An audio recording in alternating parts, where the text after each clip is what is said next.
Alice's Adventures in Wonderland by Lewis Carroll, narrated by Paul Skinner.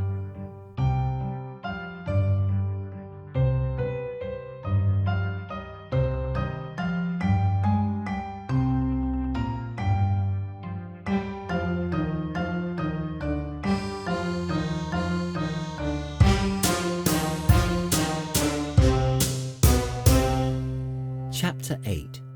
The Queen's Croquet Ground. A large rose tree stood near the entrance of the garden.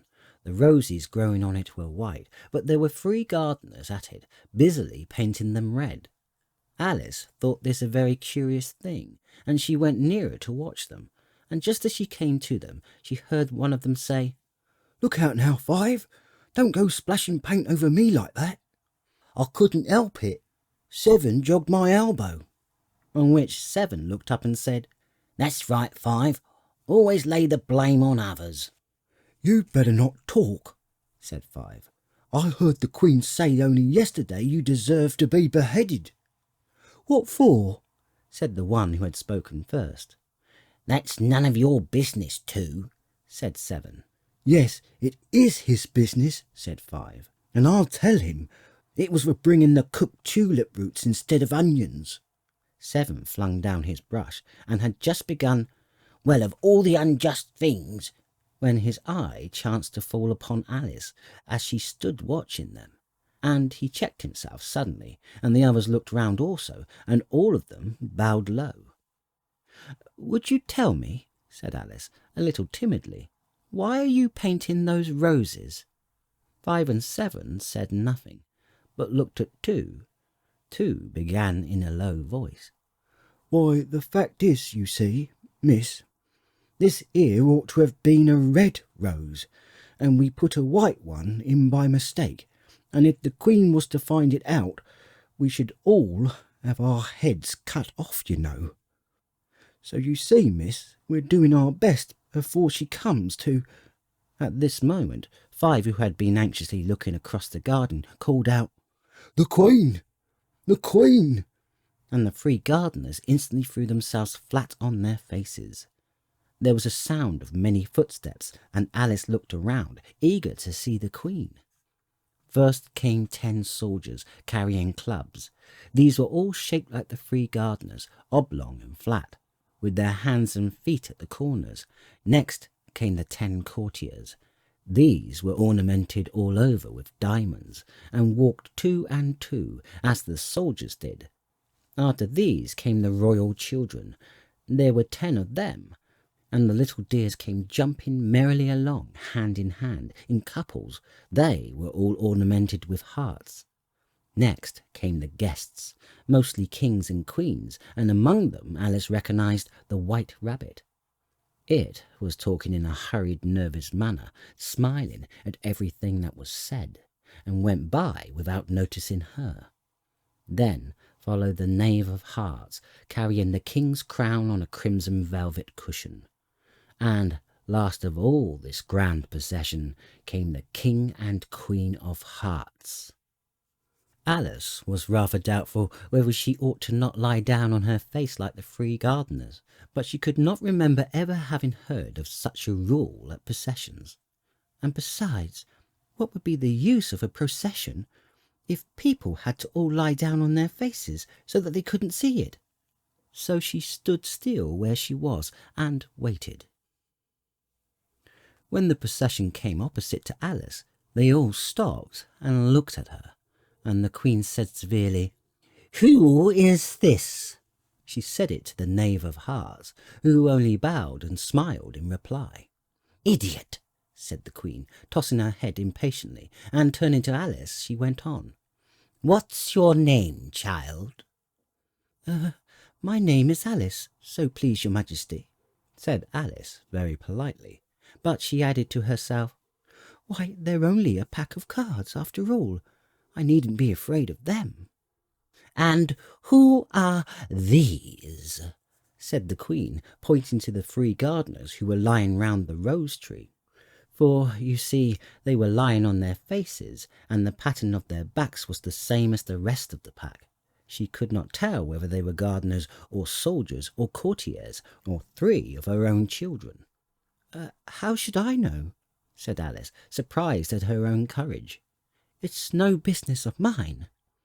The Queen turned crimson with fury, and after glaring at her for a moment like a wild beast, screamed, "Off with her head! Off!" "Nonsense!" said Alice, very loudly and decidedly, and the Queen was silent. The King laid his hand upon her arm and timidly said, "Consider, my dear, she is only a child." The Queen turned angrily away from him and said to the knave, "Turn them over." The knave did so very carefully with one foot. "Get up!"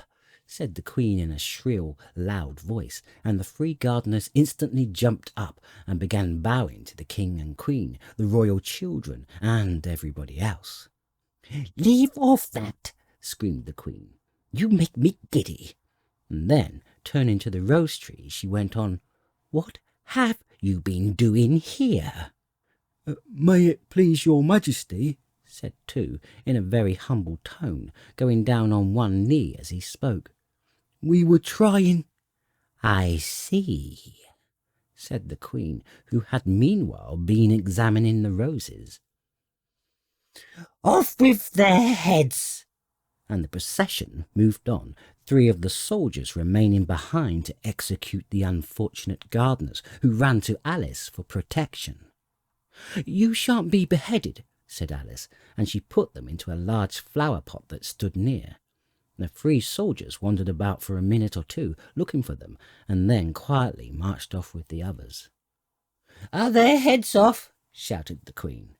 "Their heads are gone, if it please your Majesty," the soldiers shouted in reply. "That's right," shouted the Queen. "Can you play croquet?" The soldiers were silent and looked at Alice, as the question was evidently meant for her. Yes," shouted Alice. "Come on, then," roared the Queen, and Alice joined the procession, wondering very much what would happen next. It's a very fine day," said a timid voice at her side.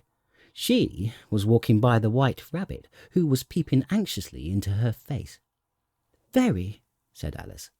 "Where's the Duchess?" "Hush, hush," said the Rabbit in a low, hurried tone. He looked anxiously over his shoulder as he spoke, and then raised himself upon tiptoe, put his mouth close to her ear, and whispered, "She's under the sentence of execution." "What for?" "Did you say what a pity?" the Rabbit asked. "No, I didn't.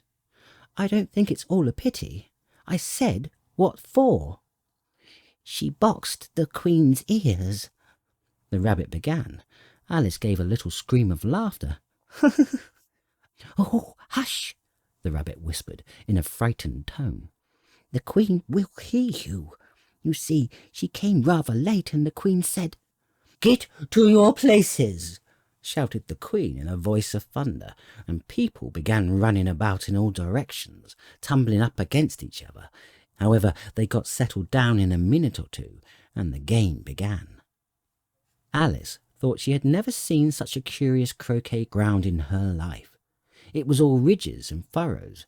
The balls were live hedgehogs, the mallets live flamingos, and the soldiers had to double themselves up and to stand on their hands and feet to make the arches. The chief difficulty Alice found at first was in managing her flamingo. She succeeded in getting its body tucked away, comfortably enough, under her arm, with its legs hanging down, but generally, just as she had got its neck nicely straightened out and was going to give the hedgehog a blow with its head, it would twist itself round and look up in her face with such a puzzled expression that she could not help bursting out laughing. And when she had got its head down and was going to begin again, it was very provoking to find that the hedgehog had unrolled itself and was in the act of crawling away. Besides all this, there was generally a ridge or furrow in the way wherever she wanted to send the hedgehog to, and as the double-up soldiers were always getting up and walking off to other parts of the ground, Alice soon came to the conclusion that it was a very difficult game indeed. The players all played at once without waiting for turns, quarrelling all the while, and fighting for the hedgehogs, and in a very short time the Queen was in a furious passion, and went stomping about and shouting, "Off with his head!" or "Off with her head!" about once in a minute. Alice began to feel very uneasy. To be sure, she had not as yet had any dispute with the Queen, but she knew that it might happen any minute. And then what would become of me? They are dreadfully fond of beheading people here. The great wonder is that there's anyone left alive. She was looking about for some way of escape and wondering whether she could get away without being seen, when she noticed a curious appearance in the air. It puzzled her very much at first, but after watching it a minute or two, she made it out to be a grin, and she said to herself, "It's the Cheshire Cat. Now I shall have somebody to talk to." "How are you getting on?" said the cat, as soon as there was mouth enough for it to speak with. Alice waited till the eyes appeared, and then nodded. "It's no use speaking to it," she thought, "till its ears have come, or at least one of them." In another minute the whole head appeared, and then Alice put down her flamingo and began an account of the game, feeling very glad she had someone to listen to her. The cat seemed to think that there was enough of it now in sight, and no more of it appeared. "I don't think they play at all fairly," Alice began, in a rather complaining tone, "and they all quarrel so dreadfully one can't hear oneself speak. And they don't seem to have any rules in particular. At least, if there are, nobody attends to them. And you've no idea how confusing it is, all the things being alive. For instance, there's the arch I've got to go through next, walking about at the other end of the ground. And I should have crocheted the Queen's hedgehog just now, only it ran away when it saw mine coming."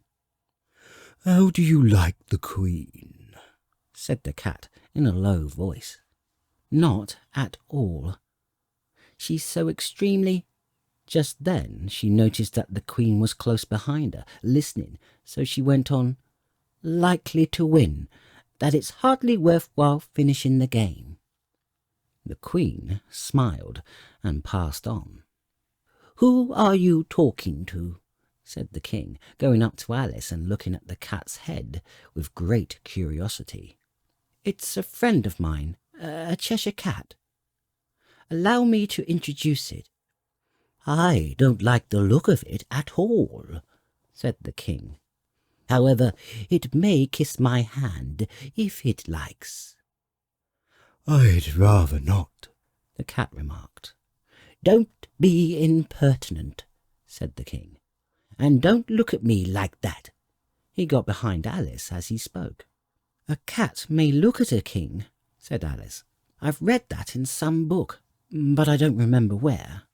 "Well, it must be removed," said the King very decidedly, and he called the Queen, who was passing at the moment. "My dear, I wish you would have this cat removed." The Queen had only one way of settling all difficulties, great or small. "Off with his head," she said, without even looking round. "I'll fetch the executioner myself," said the King eagerly, and he hurried off. Alice thought she might as well go back and see how the game was going on, and she heard the Queen's voice in the distance screaming with passion. She had already heard her sentence 3 of the players to be executed for having missed their turns, and she did not like the look of things at all, as the game was in such confusion that she never knew whether it was her turn or not. So she went in search of her hedgehog. The hedgehog was engaged in a fight with another hedgehog, which seemed to Alice an excellent opportunity for croqueting one of them with the other. The only difficulty was that her flamingo was gone across to the other side of the garden, where Alice could see it trying in a helpless sort of way to fly up into a tree. By the time she had caught the flamingo and brought it back, the fight was over, and both the hedgehogs were out of sight. But it doesn't matter much, thought Alice, as all the arches are gone from this side of the ground. So she tucked it away under her arm that it might not escape again, and went back for a little more conversation with her friend. When she got back to the Cheshire Cat, she was surprised to find quite a large crowd collected round it. There was a dispute going on between the executioner, the king, and the queen, who were all talking at once, while all the rest were quite silent and looked very uncomfortable. The moment Alice appeared, she was appealed by all three to settle the question, and they repeated their arguments to her, though as they spoke at once she found it very hard indeed to make out exactly what they said. The executioner's argument was that you couldn't cut off a head unless there was a body to cut it off from, and that he had never had to do such a thing before, and he wasn't going to begin at his time of life. The king's argument was that everything that had a head could be beheaded, and that you weren't to talk nonsense.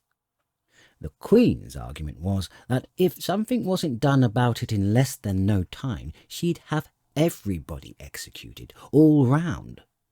It was this last remark that had made the whole party look so grave and anxious. Alice could think of nothing else to say but, "It belongs to the Duchess. You better ask her about it." "She's in prison," said the Queen to the executioner. "Fetch her here," and the executioner went off like an arrow.